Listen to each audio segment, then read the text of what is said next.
just a really quick video on the recent Ernie Ball video featuring Mick Mars from Motley Crue. I'll post a link to the video down below, but really nice chance to hear Mick talking about some things, because he doesn't talk very often. Not a lot of interviews out there, but I really wanted to focus on one particular part of the video where they sort of do a slide by of his amps, and we've got a couple of pictures of his legendary Soldanos, the SLO 100, which you're looking at here, and there's also a picture of a Marshall, looks like a JMP in there as well. Now, the bit I want to focus on today is the settings, how to get the Mick Mars tone. Both the Marshall and the Soldano are set pretty similar regards the tone knobs. So I'm just going to run you by them today and give you a bit of a close-up, because like literally blink and you miss it. It just glides by really quickly. So this is a 1990 SLO 100, so around the same sort of vintage as Mick's. I think Mick's are maybe around 89 or 90 or so. I might be wrong, but anyway, what we'll do is have a look at what he's doing here. The main focus here is there's not a lot of bite to this, these particular settings. They are really set up quite unusually.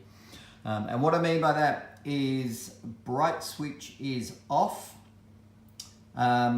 Now, if you know these amps at all, the normal channel can be set to either crunch or clean. Ignore that, he doesn't use it. It's one channel only, it's the lead channel. And as you can see, the overdrive is fairly cranked. There's an enormous amount of preamp gain coming out of this, these settings here. Contrast that to the power amp section. Now, a lot of people say the power amp section is where the magic is in these Soldanos, and I will certainly agree to that. I think once you get it around about 5 or 6, the power amp tubes really start to kick in. There's just an extra bit of stuff happening in the tonal circuits. Strangely, Mick is running at around about 3 or 4. I haven't got the exact number, but it's definitely on the lower side of 5. It is not straight up. The other interesting points are the bass is running around about a 6. We'll say it's around about a 6.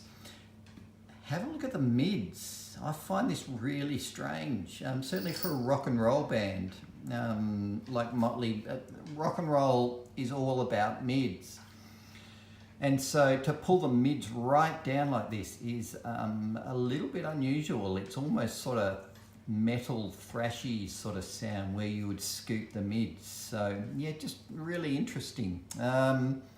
Trebles also around about 6, roughly 6. As we said, the master volume's around about 3 or 4. Now, presence is the only one I don't have a clear picture of.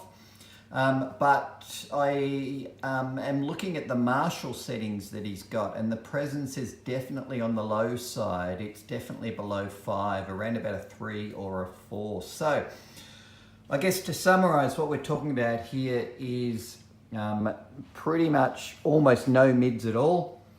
Anything that's adding top end is off. So bright switches, presence controls are all right down.